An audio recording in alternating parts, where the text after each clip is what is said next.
I'm going to call to order the regular meeting of the Darien Police Commission, 2491st. First order of business, acceptance of minutes of March 6th. Move to approve. Second. Any questions, comments, changes? Hearing none, all those in favor? Opposed? Correspondence, Chief? First item is a letter from an associate judge of the village of Wappinger Falls, New York. I know it was. Detective Sergeant Vigil and his staff conducted an investigation regarding forgery and larceny, and in February of this year, they were able to identify a suspect and arrest that same suspect. They also discovered that the suspect had several warrants in the village of Wappinger Falls and some other locations in New York. And the judge just sent a letter thanking, because we reached out to the village of Wappinger Falls, and they were able to settle up on 4 different arrest warrants.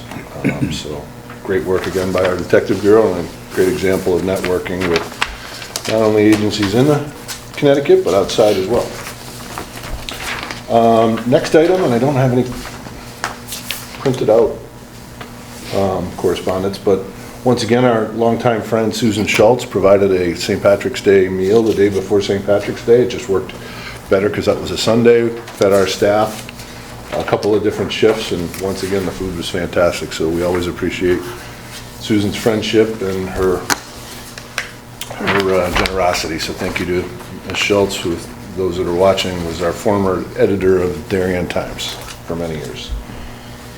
And lastly, we received, not only did we receive a thank you note from this group of Oxbridge 5th grade, I think they were all girls, I believe, right? They had a tour of the police department given by Officers Hinckley and Thurston, and they absolutely loved the interaction. They created a little video for us on social media, a lot of different photo opportunities they had with Officers Thurston and Hinckley, and they really, really appreciated the engagement. So not only did we get the thank you note, but I know on a couple different occasions they dropped off either cupcakes or cookies. So we always love to have that type of interaction and community bonding when we have the opportunity. Chief, I'll just say that Officer Hinckley and Thurston did a great job, but K9 Argo stole the show. As usual. As usual. It's a tough competition. Okay, seeing nothing else, I will move on to department activity. Okay, this is from the period of March 6th to April 2nd. I'd like to thank Lieutenant TJ White for helping create this document. Some notable incidents. On March 8th, a Queens, New York subject voluntarily surrendered to the department on an active rearrest warrant stemming from her failure to appear at Stamford Superior Court in March of 2024. The original charges included identity theft, criminal impersonation, larceny, forgery, and payment card theft. On March 19th, officers responded to a domestic violence incident at a residence on the Post Road. The investigation identified a Norwalk resident as the suspect. With the assistance of Norwalk police, the suspect was located and apprehended. He was processed on domestic violence charges and held on $2 million bond, which he was unable to meet. In November of 2024, detectives were contacted by a local bank regarding an identity theft and larceny that occurred at 2 separate locations in Darien. A thorough investigation linked a Bronx, New York resident to similar crimes in North Carolina and Westport. The suspect was later arrested in New York and then extradited to the Darien Police Department on March 19th. On March 31st, a Fairfield, Connecticut subject turned themselves in based on an arrest warrant involving the larceny of Rolex watches that were taken from a Shady Acres resident that occurred this past February. On March 31st, a Norwalk, Connecticut subject was arrested and charged for multiple voyeurism charges stemming from an investigation that started in January of this year. On April 2nd, detectives took custody of a Hoppage, I'm not sure how to say that. New York, You have to be from New York. Sorry. New York, my apologies. Subject based on 2 active warrants stemming from 2 separate domestic violence incidents. One warrant was from 2023 and the other was from earlier this year. Some statistics, we had 6 domestic disturbance incidents, 1 domestic violence incident, 12 identity theft incidents. We had 3 motor vehicle burglaries, 1 unlocked, 2 locked, no forced entry. 2 stolen motor vehicles, 30 motor vehicle accidents, 4 had injuries, 8 were on private property, 281 traffic stops, and 1,085 calls for service. Some other highlights here were Traffic Officer Bud took part in a joint traffic enforcement effort with Norwalk Police on March 14th, focusing on citizen complaints regarding speeding and no-through truck violations in the area of Tokeneke Road in Rowayton. There were 55 motor vehicle stops conducted with 49 infractions issued. Patrol officers attended Norotan Presbyterian's Touch a Truck event on March 15th. And then on March 26th, Detective Sylvan Vigil gave a presentation to the Darien Human Services Planning Council about common scams that are targeting the elderly. And all patrol personnel took part in an annual active shooter training over 3 sessions in March, instructed by our use of force instructors along with, the training was held at Thorndale Circle's commercial property. Just add a Elaborate on? couple things. As I normally do, commend the Detective Division for all their follow-up work. You can see there's a lot of follow-up that went on some of these cases, but I'd also like to point out that Patrol Division responded very well to this serious domestic violence incident that we had on March 19th. It involved a lot of different players from our staff to kind of coordinate and successfully make the arrest, and the charges were very serious on this particular subject. In fact, when we took him to court, they raised the $2 million bond to $3 million bond, so he's currently incarcerated for that incident. One other thing I wanted to point out is our flock cameras continue to be aiding in many, many investigations, including even today. A license plate was alerted to us on a vehicle that was just happened to be traveling through town that was affiliated with a South American organized crime ring. And multiple times over during this period, we've received hits on the license plate that have been involved in different types of incidents, right? From car burglaries to a home burglary. And now that we are networking with our neighboring agencies and beyond, that data is getting filled up a lot quicker, and it's becoming real essential to be able to share that information with other agencies and for them to share it with us. So it's a growing program. I don't think we're completely there yet with all the installations, but we're very, very close. And Captain Hedema and I will have opportunity to meet with some of the flock representatives next week at a Fairfield County Chiefs meeting. So we are appreciative of that program, having the opportunity to install that equipment, and it's not going unused, so it's definitely been a great tool for us.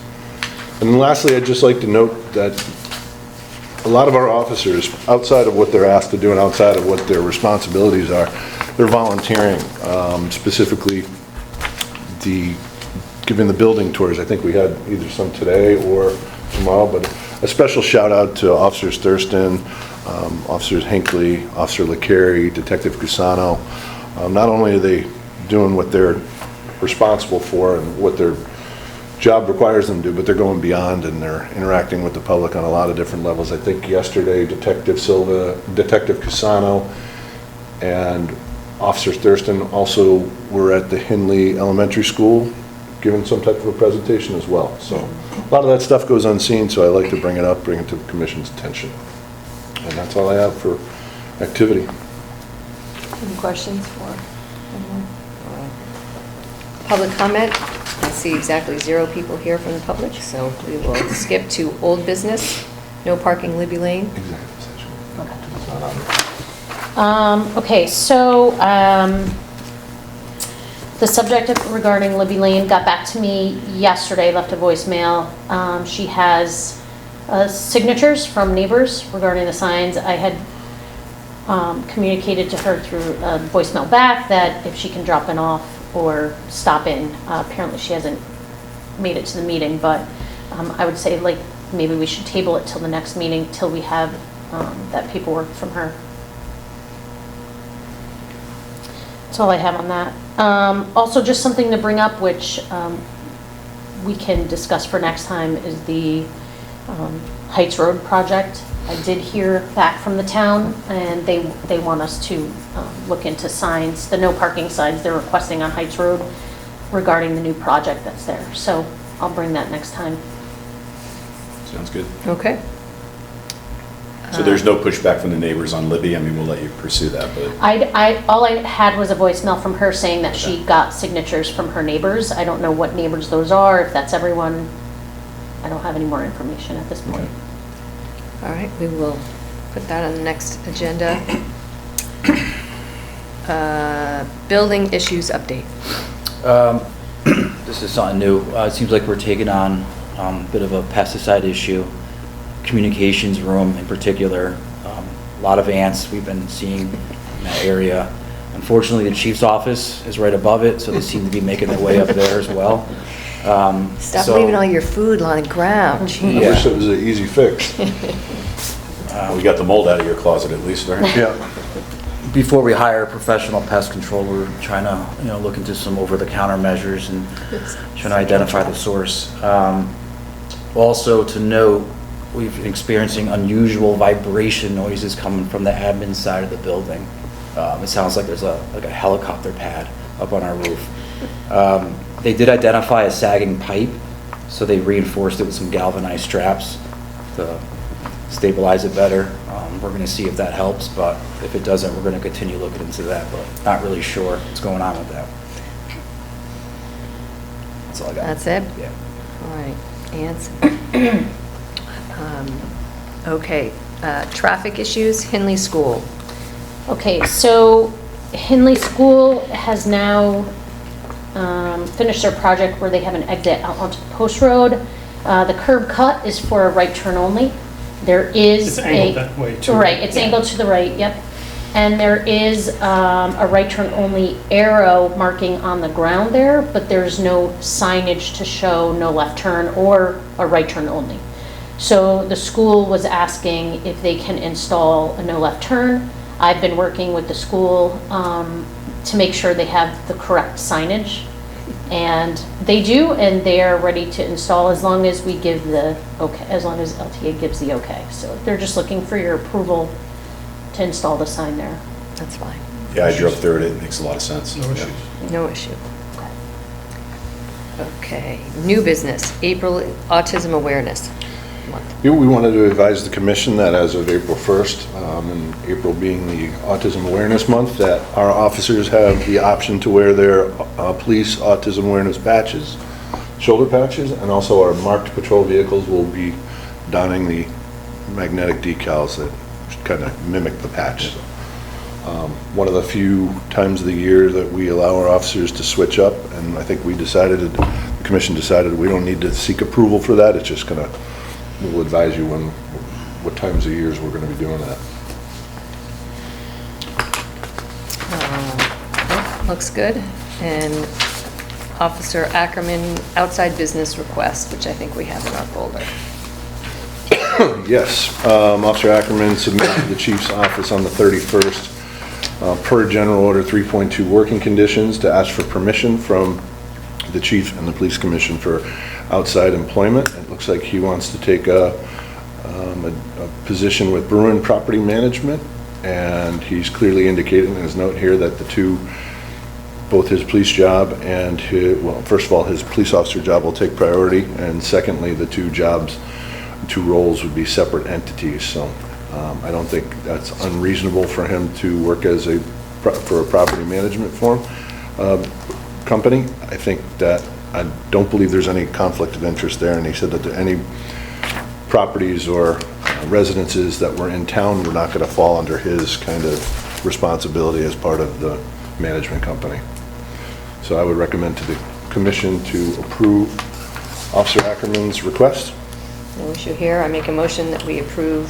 Second. This request. Any other questions? All those in favor? That ends our agenda, but it's a regular meeting. If anyone wants to talk about anything else. Otherwise, Did we get a quote from,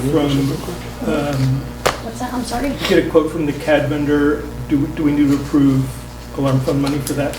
Yes, I thought that was on here. Yes, so But you can add we, it. Yeah, we can.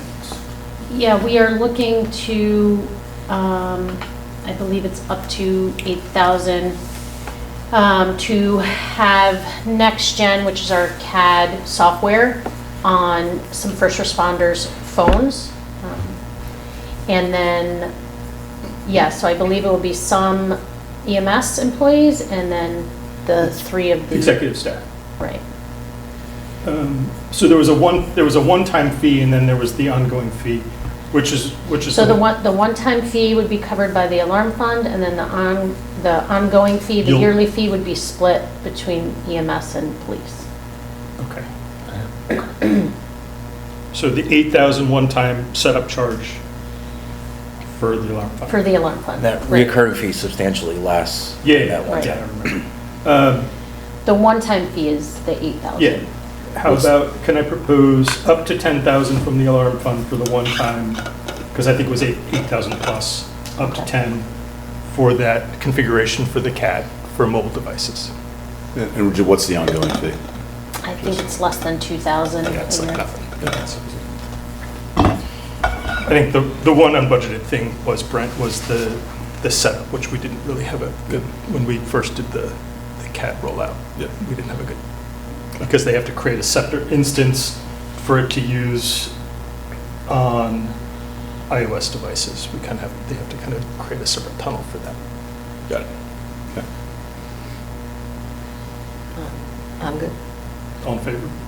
Make a motion that we approve up to $10,000 for the Next Gen rollout onto the phones out of the alarm fund. Second.